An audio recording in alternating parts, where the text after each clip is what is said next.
రావచ్చు. ఇప్పుడు సైబర్ నేరగాళ్ల స్థాయి ఎలా పెరిగిపోయిందనంటే అవసరమైతే సీఎంని పీఎంనే కాదు అమెరికా అధ్యక్షుడు డొనాల్డ్ ట్రంప్ పేరిట కూడా మీకు ఫోన్ చేసి సైబర్ నేరగాళ్లకు పాల్పడవచ్చు. మీరు బహుశా నిజంగానే ఫోన్ వచ్చిందని భావిస్తే గనక మీరు పొరపాటు పడ్డట్టే. మరొకసారి చెప్తున్నాను, హలో నేను చంద్రబాబును మాట్లాడుతున్నా అనే రకంగా మీకు ఫోన్ వచ్చి నిజంగా ఆయన వాయిస్ లాగానే మీకు ఫోన్ చేసి మీ దగ్గర నుంచి డబ్బులు లాగే ప్రయత్నం కూడా చేయొచ్చు. ఇప్పుడు అటువంటిదే జరిగింది. సీఎంను కూడా సైబర్ నేరగాళ్లు వదలలేదు. చంద్రబాబు పేరుతో సైబర్ మోసాలకు పాల్పడుతున్నారు. సీఎం పేరుతో పలువురికి వాట్సాప్ మెసేజ్లు డబ్బులు పంపాలంటూ కూడా బెదిరిస్తున్నారు. పోలీసులకు ఫిర్యాదు చేశారు చంద్రబాబు పిఏ శ్రీనివాస్.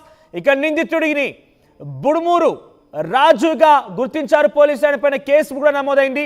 ఇక నాగరాజు పైన హైదరాబాద్ ముంబైలోని కేసులు కూడా ఉన్నాయి. ప్రముఖుల పేర్లతో పలువురిని మోసాలు చేస్తూ ఉంటాడు నాగరాజ్. ఇక్కడ చూడండి ఆర్టీవీ స్క్రీన్ పైన ఆయన పేరు నాగరాజ్. చంద్రబాబు పేరు చెప్పి వాట్సాప్లో మెసేజ్లు చేస్తూ నేరాలకు పాల్పడుతున్నారు ఆయన. ఏకంగా చంద్రబాబు ఏపీ ముఖ్యమంత్రి పేరే వాడి మోసాలు చేస్తున్నాడంటే ఎంతటి కేటుగాడు ఆలోచించండి. ఏకంగా ఆయన పేరు చెప్పి బ్లాక్మెయిల్ చేసి సైబర్ నేరాలకు పాల్పడుతున్నాడంటే ఎంత కరుడు కట్టినటువంటి ఒక సైబర్ నేరగాడు ఆలోచించండి. ఎస్, ఇకపైన మీకు ఇటువంటి ఏదైనా ఫోన్లు వచ్చినా ఇటువంటి మెసేజ్లు వచ్చినా డెఫినెట్గా అవి ఫ్రాడ్ అని గమనించండి. ఎట్టి పరిస్థితుల్లో కూడా ఎంత ప్రజాప్రతినిధి అయినా ప్రజా శ్రేయస్సు కోరినా నేరుగా ఫోన్లు చేసి మీ సమాచారం తెలుసుకునేంత రాజకీయ నాయకులు ఎవరూ లేరు. పొరపాటు పడకండి. సీఎం పేరు వాడొచ్చు, పీఎం పేరు వాడచ్చు, అవసరమైతే అమెరికా అధ్యక్షుడు డొనాల్డ్ ట్రంప్ పేరు కూడా వాడొచ్చు. వాటికి మాత్రం మీరు లొంగారనుకో ఇక మీ పైసలు హాంఫర్ట్. ఒక్కసారి జేబుకు చిల్లు పడిందంటే తిరిగి వెనక్కి రావడం ఎట్టి పరిస్థితుల్లో సాధ్యం కాదనేది విషయం గమనించాలి. మరొకసారి చెప్తున్నా, హలో నేను చంద్రబాబును మాట్లాడుతున్నా రకంగా మాట్లాడి మీ నుంచి దోచుకునే ప్రయత్నం చేయొచ్చు. హలో నేను రేవంత్ రెడ్డిని మాట్లాడుతున్నా అని చెప్పి కూడా మీ నుంచి దోచుకునే ప్రయత్నం చేయొచ్చు. వాట్సాప్ మెసేజ్ల ద్వారా, ఫోన్ల ద్వారా, తదితర సోషల్ మీడియా ప్లాట్ఫామ్ల ద్వారా మీకు కొంతమంది అనుమానాస్పదంగా ఈ రకంగా మెసేజ్లు చేసిన, ఫోన్లు చేసిన వెంటనే సైబర్ క్రైమ్ పోలీసులకు సమాచారం ఇవ్వండి. అంతేకాని మీరు అమాయకంగా వాటికి లొంగిపోతే కనుక మీ జేబుకు చిల్లు పడుతుంది. జేబుకు చిల్లు పడితే ఆ తర్వాత ఎంత గీ మారి గగ్గోలు పెట్టి ఏడ్చినా కూడా అది రావడం సాధ్యం కాదు. సో ఒకసారి మా ప్రతినిధి రాజేష్ దగ్గరికి వెళ్దాం. అసలు ఏం జరిగింది, చంద్రబాబు పేరుతో ఈ వ్యక్తి ఎటువంటి ప్రయత్నం చేశాడు, ఎంత రాబట్టే ప్రయత్నం చేశాడు తెలుసుకుందాం. ఎస్ రాజేష్, సో ఏం జరిగింది? ఈ నాగరాజ్ అనే వ్యక్తి ఎన్ని రోజులుగా వ్యవహారం సాగిస్తున్నాడు? వాట్సాప్ ద్వారా ఇంతవరకు ఎవరెవరికి మెసేజ్ చేశాడు, ఎవరెవరిని టార్గెట్ చేశాడు, ఎంత రాబట్టే ప్రయత్నం చేశాడు? ఆ వివరాలు ప్రస్తుతం పోలీసులు సేకరిస్తున్నారు. ప్రస్తుతం నిందితుడు బుడమూరు రాజుగా గుర్తించినటువంటి పోలీసులు నాగరాజు పైన ప్రస్తుతం హైదరాబాద్, ముంబైలో కూడా కేసులను గుర్తించారు. అయితే ఆయన చంద్రబాబు పేరు చెప్పి ఎంతమందికి డబ్బులు వసూలు చేశారు, ఎన్ని సంవత్సరాల నుంచి దందా చేస్తున్నారు దానిపైన పోలీసులు పూర్తి స్థాయిలో ఆధారాలన్నీ కూడా సేకరించే పనిలో ఉన్నారని చెప్పాలి. నిజంగా అంటే ఒక సామాన్యుడు స్థాయిని దాటిపోయి ఇప్పుడు ఏకంగా ముఖ్యమంత్రి స్థాయిలో కూడా సైబర్ నేరగాలు వెళ్ళిపోయి వాళ్ళ పేరు చెప్పుకుని డబ్బులు వసూలు చేస్తున్నటువంటి పరిస్థితి నెలకొంది. ఈ నేపథ్యంలో సైబర్ క్రైమ్ వాళ్ళు కూడా అప్రమత్తమయ్యారు. ముఖ్యమంత్రి పేరు చెప్పుకుని ఈ చేస్తున్నటువంటి నాగరాజుని ఖచ్చితంగా అదుపులో తీసుకునే అవకాశం కనబడుతుంది. అతని ద్వారా పూర్తి స్థాయి సమాచారాన్ని రాబట్టే అవకాశం కనబడుతుంది. తెలుగుదేశం పార్టీని టార్గెట్ చేసినట్టుగా కనబడుతుంది. సైబర్ నేరగాలు కానీ సైబర్ క్రైమ్ ఇదంతా కూడా తెలుగుదేశం పార్టీని టార్గెట్ చేసినట్టు స్పష్టంగా కనబడుతుంది. నాగరాజు వివరాలు తెలుస్తున్నాయా? నాగరాజు ఏపీ ప్రాంతానికి సంబంధించిన వ్యక్తేనా? ఆయన ఎవరిని టార్గెట్ చేశాడు? ఇప్పటివరకు ఈయన వ్యవహారం ఎలా బయటకు వచ్చింది అసలు? అంటే చంద్రబాబు పేరు చెప్పి ఇలా డబ్బులు వసూలు చేస్తున్నారని కొంతమంది ఇచ్చిన సమాచారం మేరకు పోలీసులు అతన్ని గుర్తించి అతని గురించి విచారణ చేపడుతున్న పరిస్థితి. ప్రస్తుతం పోలీసులు ఇంకా అతని అదుపులో తీసుకున్నట్టు తెలుస్తలేదు.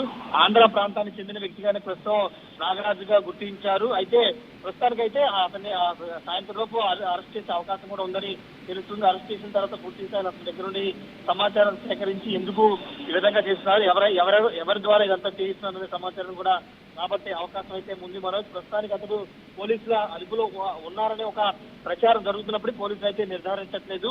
ఎందుకంటే హైలీ కొంత కాన్ఫిడెన్షియల్ సంబంధించినటువంటి మ్యాటర్ కాబట్టి, ముఖ్యమంత్రి స్థాయికి సంబంధించిన వ్యవహారం కాబట్టి పోలీసు కొంత గోప్యత మెయింటైన్ చేస్తూ ఉన్నారు. పూర్తి స్థాయిలో అతను అదుపులో తీసుకున్న తర్వాత అతను ఇలాంటి స్కాములు ఇంకెంతమంది చేశారు, కేవలం చంద్రబాబు పేరు ఉపయోగించారా, లేకపోతే నారా లోకేష్ కానీ లేకపోతే గతంలో ఉన్నటువంటి ముఖ్యమంత్రి జగన్ పేరు కూడా ఉపయోగించి ఈ విధంగా చేశారా, అతనికి సహకరిస్తున్న వాళ్ళు ఎవరు, ఇవన్నీ ఆరాలు కూడా పోలీసులు అయితే వివరాలు సేకరిస్తున్నటువంటి పరిస్థితి. పూర్తి స్థాయిలో అప్రమత్తంగా ఉండాలని మాత్రం పోలీసులు సైబర్ క్రైమ్ పోలీసులు అయితే చెప్తున్నారు. ఎందుకంటే రాజకీయ నాయకులు కానీ లేకపోతే వ్యాపారవేత్తల పేర్లు చెప్పిన ఈ విధంగా బెదిరింపులు పాల్పడుతున్న వారి పట్ల అప్రమత్తంగా ఉండాలని పోలీసులు కానీ సైబర్ క్రైమ్ వాళ్ళు చెప్తున్నప్పటికీ మోసాలు అయితే ఆగట్లేదని చెప్పాలి మనం. రాజేష్, అంటే ఆయన దగ్గర నుంచి రికవరీ చేస్తారు అరెస్ట్ చేసే సమయంలో ల్యాప్టాప్లు, ఫోన్లు, డబ్బులు, నగదు ఇంకేదైనా రికవర్ చేస్తారా, ఆయన దగ్గర లభించిందా? ఖచ్చితంగా అంటే పెద్ద వ్యవస్థను మెయింటైన్ చేస్తుంటారు సైబర్ నేరగాళ్ళు. ఎందుకంటే వాళ్ళు ల్యాప్టాప్లు కానీ ఫోన్లు కానీ సిమ్ కార్డ్స్ ఎప్పటికప్పుడు మారుస్తూ ఈ నేరాలకు పాల్పడుతుంటారు. కాబట్టి వాటిని నాగరాజు దగ్గర ఉన్నటువంటి మొత్తం ల్యాప్టాప్లు కానీ ఫోన్లన్నీ కూడా స్వాధీనం చేసిన అవకాశం కనబడుతుంది. అతను ఈ విధంగా ఇంకెంతమంది ఈ విధంగా బెదిరించి డబ్బులు వసూలు చేశారు, అసలు ఈ నెట్వర్క్ అంతా ఎక్కడ ఉంది, కేవలం నెట్వర్క్ మెయింటైన్ చేసే స్థాయిలో ఉన్నాడు ఆయన? నెట్వర్క్ మెయింటైన్ చేసి ఐటీ పైన అవగాహన కలిగే వ్యక్తి, లేదంటే కేవలం డబ్బుల ఆశ కోసం ఈ రకంగా ప్రయత్నం చేశాడా? డబ్బులు ఒక కోణం అయితే కనుక నెట్వర్క్ ఖచ్చితంగా ఉంటుంది. ఎందుకంటే ముఖ్యమంత్రి పేరు చెప్పుకునే, చంద్రబాబు పేరు చెప్పుకునే స్థాయిలో అతను దందాలు పాల్పడుతున్నాడంటే ఖచ్చితంగా పెద్ద వ్యవస్థని మెయింటైన్ చేస్తున్నాడు అనేది పోలీసులు అయితే అనుమానిస్తున్నారు.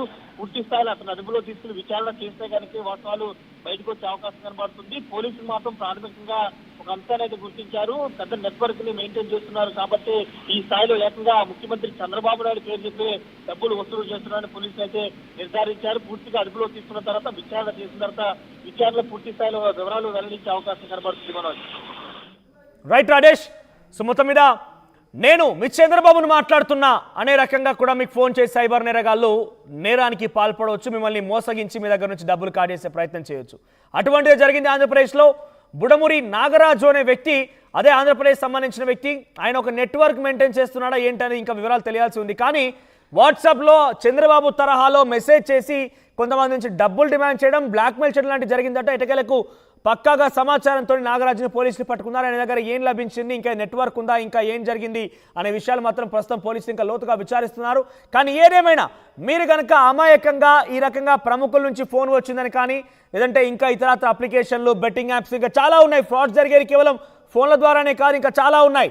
ఇందుగలడు అందు లేడని ఎందెందు వెతికినా అందందు గలవాడన్న చందంగా ఫ్రాడింగ్ అనేది ప్రతి దాంట్లో జరుగుతోంది. మీ దగ్గర ఉన్నటువంటి డబ్బులను దోచేసేటువంటి ప్రక్రియ, మీ అమాయకత్వాన్ని ఆసరగా చేసుకున్నటువంటి ప్రక్రియ నిత్యం ఏదో ఒక కోణంలో నుంచి ఏదో ఒక రకంగా జరుగుతూనే ఉంది. దీన్ని అరికట్టాలంటే ప్రభుత్వాల బాధ్యత ఎంత అయితే ఉందో మీపైన కూడా అంతే బాధ్యత ఉంది. ఒక సామాజిక కర్తవ్యంతో అందరం కలిసికట్టుగా ఈ ఫ్రాడ్ని అరికట్టాల్సిన అవసరం ఉంది. మీరు గమనిస్తే ఇప్పుడు నేను కేవలం ఒక తెలంగాణ సంబంధించి ఒక హైదరాబాద్లో ఉన్నటువంటి కమిషనరేట్ పరిధి వరకే చెప్తున్నాను. సుమారుగా 1800 కోట్ల రూపాయల ఫ్రాడింగ్ జరిగి ఈ రకంగానే డబ్బులు కాజేశారు. కేవలం 170 కోట్లు మాత్రమే రికవర్ అయ్యాయి. అంటే ఎంత పెద్ద ఎత్తున డబ్బులు కాజేస్తున్నా అర్థం చేసుకోండి. సో ఇక మీరు అవకాశం ఇవ్వకూడదు అనుకుంటే అమాయకంగా ఉండకండి. ఈ రకంగా